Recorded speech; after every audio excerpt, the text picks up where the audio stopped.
আসসালামু আলাইকুম, কি অবস্থা সবার? বরাবর মতো সাথে আছি আমি জাকারিয়া, আর আপনারা দেখছেন কোচু প্রোগ্রামার। আজকের ভিডিওতে আমরা শিখব সিলেকশন শর্ট ইন পাইথন। তো সবার আগে তোমাদেরকে বলে রাখি সিলেকশন শর্ট অ্যালগোরিদমটা আসলে কি। সিলেকশন শর্ট হচ্ছে একটি সহজ এবং জনপ্রিয় শর্টিং অ্যালগোরিদম যা ছোট ডেটা সেটের জন্য খুব ভালোভাবে কাজ করতে পারে। এটা ইনপ্লেস শর্টিং পদ্ধতি বা অ্যালগোরিদম যেখানে অতিরিক্ত মেমোরি ব্যবহার হয় না, অর্থাৎ এই শর্টিং অ্যালগোরিদমটা হার্ডওয়্যারের উপর খুবই কম চাপ সৃষ্টি করে। তো সবার প্রথমে জেনে নিই যে এই সিলেকশন শর্টটা কীভাবে কাজ করে। তো আমরা পরের স্লাইডে চলে যাই।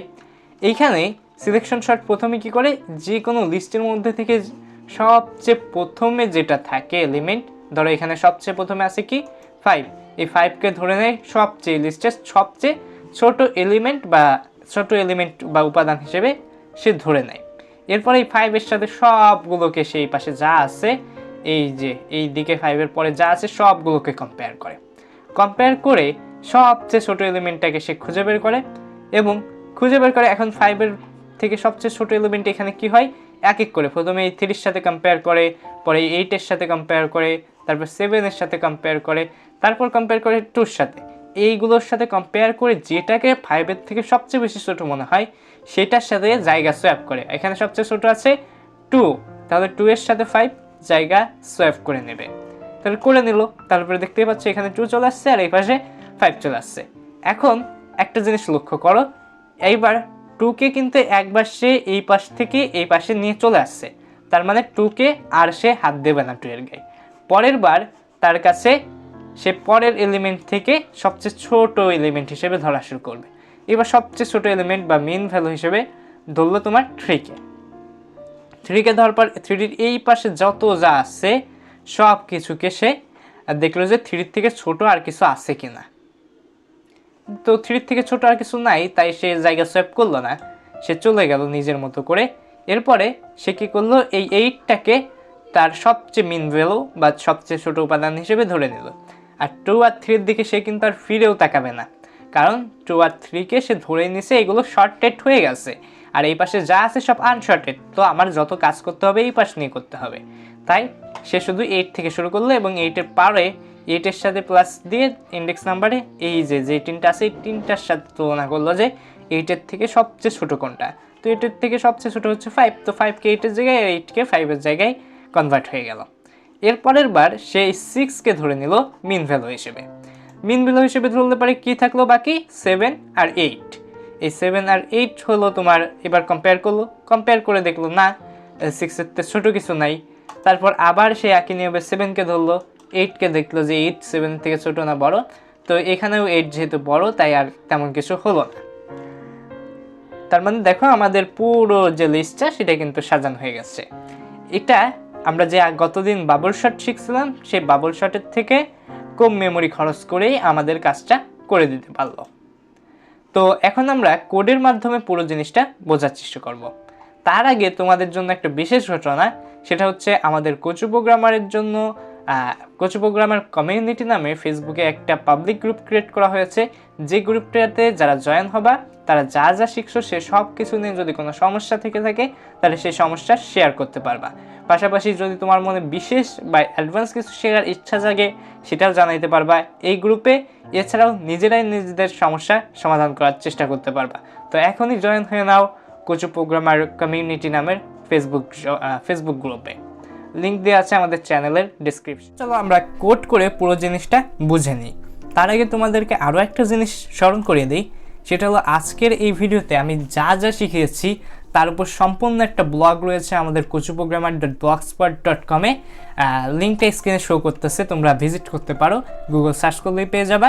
এইখানে তোমরা যদি ভিডিওটা দেখার পর যদি এই ব্লগটি পড়ো, আমি 100% সিওরিটি দিচ্ছি তোমরা সিলেকশন শর্ট বুঝে যাবা, কারণ এই ভিডিওটা আমি এই যে আমার যে ব্লগ রয়েছে এই ব্লগটার উপর ভিত্তি করেই বানিয়েছি। এইখানে দেখো, এইখানে যে আমরা কোড স্নিপেট দিয়েছি সেইখানে আমরা কমেন্ট করে প্রত্যেকটা কোড লাইন কেন কোন কারণে লিখছি, এটা প্রত্যেকটা লাইন কী কাজ করতেছে সব কমেন্ট করে এখানে কিন্তু আমরা দেখো বলে দিয়েছি। যদিও এই ভিডিওতেও আমরা বলে দেব, তো ভিডিও দেখার পর তোমরা চাইতে পারে এটা পড়ে আসতে পারো। এবার আমরা আমাদের কোড এডিটরে চলে যাই। এরপরে আমাদেরকে প্রথমে কি করতে হবে, একটা ফাংশন ক্রিয়েট করতে হবে এবং এখানে আমরা একটা ফাংশন ডিফাইন করব এবং সেই ফাংশনটার নাম দেব তোমার, আমরা কি শিখতেছি, সিলেকশন শর্ট। আমরা সিলেকশন শর্ট নাম দিয়ে দিলাম এবং এর মধ্যে আমরা একটা লিস্টকে ইনপুট হিসেবে নেব। তো তোমাদেরকে বোঝানোর সত্ত্বে আমি সুবিধার্থে আমি একটা লিস্টের নাম ঠিক করছি, সেটা হচ্ছে ARR অর্থাৎ অ্যারে বা বিন্যাস, বাংলায় বিন্যাস। এরপরে আমরা একটা লুপ নেব। এখানে একটা জিনিস খেয়াল করো, আমাদের বাবল শটে আমরা নেস্টেড লুপ ব্যবহার করছিলাম, অর্থাৎ দুইটা লুপ, একটা লুপের মধ্যে আরেকটা লুপ ব্যবহার করছিলাম। ঠিক একই নিয়মে আমাদের এই সিলেকশন শটের মধ্যেও আমরা একটা নেস্টেড লুপ অর্থাৎ একটা লুপের ভিতরে আরেকটা লুপ ব্যবহার করব। তার জন্য আমরা প্রথমে আমাদের যে আউটার লুপ সেইটা নেব। ফর আই ইন, তোমার এখানে একটা রেঞ্জ ফাংশন দেব এবং রেঞ্জ ফাংশন ততক্ষণ চলবে যতক্ষণ হচ্ছে তোমার এই আমাদের ARR নামে যে লিস্টটা নিছি সেই লিস্টের তোমার লেন্থ যতটুকু ততটুকু পর্যন্ত চলবে। তো আমি প্রত্যেকটা লাইন লেখার সময় তোমাদেরকে বলে দিই এই লাইনটা কি কাজ করবে।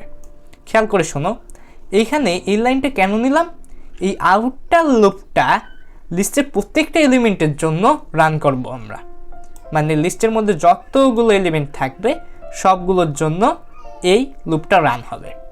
এই লুপটার ভিতরে আমরা একটা ভ্যারিয়েবল ক্রিয়েট করব, সেই ভ্যারিয়েবলটার নাম দেব হচ্ছে তোমার মিন ইন্ডেক্স। তো আমি এখানে IDX সংক্ষেপে দিয়ে দিলাম মিন ইন্ডেক্স এবং সেই মিন ইন্ডেক্সের ভ্যালুকে আমরা ধরলাম I। ঠিক আছে, তাহলে পরে এই লাইনটাতে আমরা কি করলাম, এখানে মিন ইন্ডেক্স নামের একটা ভ্যারিয়েবল আছে, সেই ভ্যারিয়েবলের মধ্যে আইকেই উপাদানটা সবচেয়ে ছোট এলিমেন্ট হিসেবে আমরা ধরে নিলাম। মানে এই যে তোমার লিস্ট আছে, এই লিস্টের সবচেয়ে ছোট এলিমেন্ট হিসেবে আমরা এই মিন ইন্ডেক্স ভ্যারিয়েবলের মধ্যে আইকে ধরে নিলাম।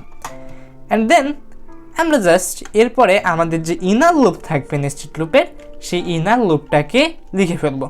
ইনার লুপটা কেন কাজ করবে, এই আই এর পরবর্তীতে যতগুলো এলিমেন্ট আছে সব এলিমেন্টের জন্য কাজ করবে আমাদের ইনার লুপ।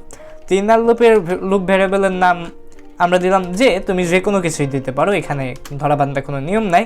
এরপরে এটার রেঞ্জ আমরা কি দেব, আমাদের প্রেজেন্টেশনের কথা মনে আছে যে এটাকে আমরা ধরে ফেলছিলাম, যেমন ধরো প্রথমে আমরা 5কে ধরছিলাম, তারপর 5-এর পরের এলিমেন্টগুলোর সাথে তুলনা করছিলাম। তো এর জন্য তাহলে পরে আমাদের আইকে ধরছি, আইয়ের পরে যে এলিমেন্টটা আছে সেইটা থেকে আমাদের এই রেঞ্জটা শুরু হবে, তাই না? তার জন্য আমরা কি করব, এখন তো আমাদের আই তো আমরা ইন্ডেক্স নাম্বার হিসেবে গুনবো, তো আমরা এখানে জাস্ট দিলাম I+1 এবং শেষ হবে কখন, শেষ হবে এই লিস্টার বা অ্যারেটার লেন্থ যতক্ষণ থাকবে। আচ্ছা, আমরা এইটাও দাঁড় করাই ফেললাম। তাহলে পরে যদিও আমি বোঝাতেই লিখছি, তাও তোমাদেরকে একটু বলে দিই এইটুকু কি কি কাজ করবে। এইটা কি করবে, ইনার লুপটা আইতম উপাদানের পরবর্তী সব উপাদানের জন্য আমরা নিছি, মানে সবগুলো উপাদানের সাথে এটা তুলনা করবে বা কম্পেয়ার করবে। এরপরে আমরা একটা কন্ডিশনাল স্টেটমেন্ট নিয়ে নিই যে যদি আমাদের যেতম উপাদানটি, তো যেতম উপাদানটা আমরা কিভাবে লিখবো, জাস্ট আমাদের যে অ্যারে লিখছি সেটার মধ্যে আমরা যে লিখে দেব, এটাকে তোমার থার্ড ব্র্যাকেট বলে, থার্ড ব্র্যাকেটের মধ্যে এই যদি এই যেতম উপাদানটা যদি তোমার মিন ইন্ডেক্সে থাকা ছোট হয়, মানে এটা যদি ছোট হয়, আমি আগে কোটটুকু পুরোটুকু লিখি নইলে বোঝাতে একটু কষ্ট হচ্ছে। আমাদের যে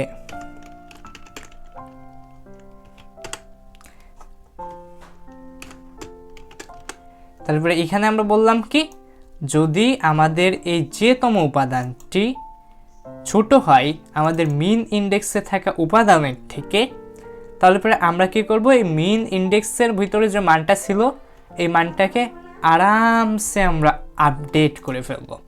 আপডেট করব কিভাবে সেটাও তোমাদেরকে আমি দেখাই দিই। এখানে আপডেট করে জাস্ট আমরা আই হিসেবে এটাকে ধরে নেব, মানে আইটাই হচ্ছে সবচেয়ে ছোট এলিমেন্ট। সরি, আই না, আই তো দেয়াই আছে। এখানে আমরা এই যে নিছিলাম, এই যেটাকে ধরে নেব সবচেয়ে ছোট এলিমেন্ট হিসেবে। যদি যেতম এলিমেন্টটা ছোট হয়, মিন ইন্ডেক্সতম এলিমেন্ট মানে আগে যে মিন ইন্ডেক্স নিয়েছিলাম সেই মিন ইন্ডেক্সের থেকে যদি ছোট হয়, এবং তাহলে পরে যেহেতু যেতম উপাদানটা ছোট, তাহলে পরে সেটার মধ্যে আমরা মেইন ইন্ডেক্স হিসেবে আপডেট করে সেটার মান দিয়ে দেব যে। এটা কিন্তু খুব ইজি। এরপরে যখন আমাদের এই লুপটা ইনার লুপটা যখন শেষ হবে তখন আমাদের মনে আছে সোয়াপিং ভ্যারিয়েবল সোয়াপ করানো তোমাদেরকে শিখেছিলাম কীভাবে দুইটা ভ্যারিয়েবলের ভ্যালু একটাকে আরেকটা দিয়ে দিতে হয়। তো তার জন্য তোমাদেরকে আজকে আমি একটা নতুন নিয়ম শেখাবো। সেই নতুন নিয়মটা হচ্ছে আমরা আগে টেম্পোরারি একটা ভ্যারিয়েবল হিসেবে তোমার রান করানো শিখেছিলাম। ধরো এখানে এর ভ্যালু হচ্ছে তোমার 5 আর বির ভ্যালু হচ্ছে তোমার 6। এবার যদি তুমি এর ভ্যালু বিকে আর বির ভ্যালু একে দিতে চাও তাহলে পরে এখানে একটা শর্ট টেকনিক আছে, সেটা হচ্ছে তুমি জাস্ট এ পাশে এ বি লিখবা, এই পাশে সমান সমান দিয়ে তুমি লিখে দেবা বি এ, তাহলে পরে এ সমান সমান হয়ে যাবে তোমার বি আর বি সমান সমান এ। তাহলে পরে আমরা কিন্তু একটা শর্ট টেকনিক ইউজ করে ভ্যারিয়েবল সোয়াপ করতে পারি। এর আগে যে ভিডিওগুলো তোমাদেরকে দেখিয়েছি সেসব ভিডিওতে আমি তোমাদেরকে শর্ট টেকনিক দেখাই নেই, একটা টেম্পোরারি ভ্যারিয়েবল ইউজ করে কীভাবে তোমরা সোয়াপ করতে পারো সেটা শিখিয়েছি। তো এখন আমরা টেম্পোরারি ভ্যারিয়েবল ইউজ করব না, আমরা সরাসরি যখন এই ফর লুপটা শেষ হবে তখন আমরা সরাসরি এই নিয়মটা ইউজ করে আমরা জিনিসটাকে সোয়াপ করে ফেলব। তো আমরা এখানে লিখলাম, এখানে আই দিলাম এবং এখানে একটা কমা দিলাম, তারপর আমরা লিখলাম ARR অ্যান্ড মিন ইন্ডেক্স। এবার ভ্যারিয়েবল যেহেতু সোয়াপ করতে হবে তাহলে পরে এবার আমরা প্রথমে লিখব মিন ইন্ডেক্সতম পথ অ্যান্ড দেন তারপরে যে আমরা লিখব তোমার কি আইতম পথ। ব্যাস, আমাদের ফাংশন কিন্তু রেডি হয়ে গেল। আর এই সোয়াপটা আমরা কেন করলাম? এই সোয়াপটা করলাম এর জন্য যে সবচেয়ে ছোট উপাদানটি বর্তমান যে আইতম উপাদান আছে সেই আইতম উপাদানের জায়গায় বসাই দিই। তোমাদের নিশ্চয়ই খেয়াল আছে আমরা ওই যে প্রথমবার যে প্রেজেন্টেশন দেখতেছিলাম সেই সময় আমরা কি করতেছিলাম, 8কে ধরে এনে 5-এর জায়গায় বসিয়ে দিয়েছিলাম, সরি 2কে ধরে এনে 5-এর জায়গায় বসিয়ে দিয়েছিলাম। তো আমরা সেই নীতিটা ফলো করার জন্য আমরা জাস্ট এইখানে এই সোয়াপিংটা করলাম। প্রেজেন্টেশনটা তোমরা যারা ভালোভাবে দেখছো তারা অবশ্যই এই কোডটাও বুঝতেছো আশা করি। এরপরে আমাদেরকে কী করতে হবে, আমাদের মূল ফাংশন লেখা কিন্তু শেষ। তো এখানে তোমাদের যাতে দেখতে সুবিধা হয় তার জন্য আমি আমার কোড এডিটরটাকে একটু জুম আউট করে ফেলি যাতে তোমরা এক স্ক্রিনে পুরো কোডটা দেখতে পারো। এরপরে আমরা জাস্ট কী করবো, এখানে অ্যাডের ভ্যালু হিসেবে আমরা আরেকটা অ্যারে নেব বা লিস্ট নিব। তো এখানে আমরা আরেকটা লিস্ট ক্রিয়েট করি, ধরো সেটার নাম বরাবরের মতো আমরা নাম সি দিই, যা খুশি তুই তাই দিতে পারো, কোনো সমস্যা নেই। এখানে ভ্যালু দিই আমরা প্রেজেন্টেশনে যে ভ্যালু নিয়েছিলাম সেই ভ্যালুগুলোই দিই, 5, 3, তারপর নিয়েছিলাম 8 খুব সম্ভবত, তারপর ছিল তোমার 6 অ্যান্ড মনে পড়ে না তো 7, 2, ব্যাস এগুলো ছিল। এরপর আমরা কি করবো, আমরা যে ফাংশন লিখছিলাম এই যে সিলেকশন শর্ট, এই যে ফাংশন লিখছিলাম এই ফাংশনটার ভিতরে আমরা এইটাকে ফেলে দেব। তো ফেলে দিই আমরা নামসটাকে, এখানে ফেলে দেওয়ার পর জাস্ট আমরা নামটাকে প্রিন্ট করাই দেখি যে আমাদের ভ্যালুটা কাজ করছে কিনা। প্রিন্ট নামস, এবার দেখে আমাদের সাজানো হলো কিনা।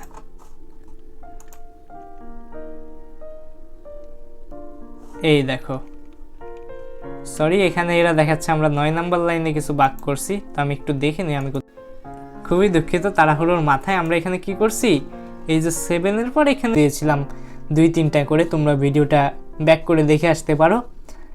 এখন জাস্ট আমরা এই জিনিসটা রান করাই দেখি। এই দেখো জিনিসটা কিন্তু আমাদের, তোমার এটাকে দেখি জুম করতে পারি কিনা, আমি জানি না জুম করা যায় কিনা, করা গেল না। তো তোমরা দেখতে পাচ্ছ আমাদের লিস্টটা কিন্তু সাজানো হয়ে গেছে, খুব সুন্দরভাবে সাজানো হয়ে গেছে। আমি ভিডিও এডিটরে তোমাদেরকে জুম করে এটাকে দেখাবো। তাহলে কিন্তু আজকের ভিডিওতে আমরা শিখে ফেললাম আমরা কীভাবে সিলেকশন শট ব্যবহার করতে হয়, তা আবার বাংলায়। তো ভিডিওটা ভালো লাগলে একটা লাইক করে দাও আর বন্ধুদের মাঝে শেয়ার করে দিতে পারো যাতে তারাও তাদের নিজেদেরকে স্কিল আপ করতে পারে। আজ এ পর্যন্তই, দেখা হবে আগামী কোনো ভিডিওতে। আর নিয়মিত শেখা চালিয়ে যেতে চ্যানেলটি সাবস্ক্রাইব করে রাখো।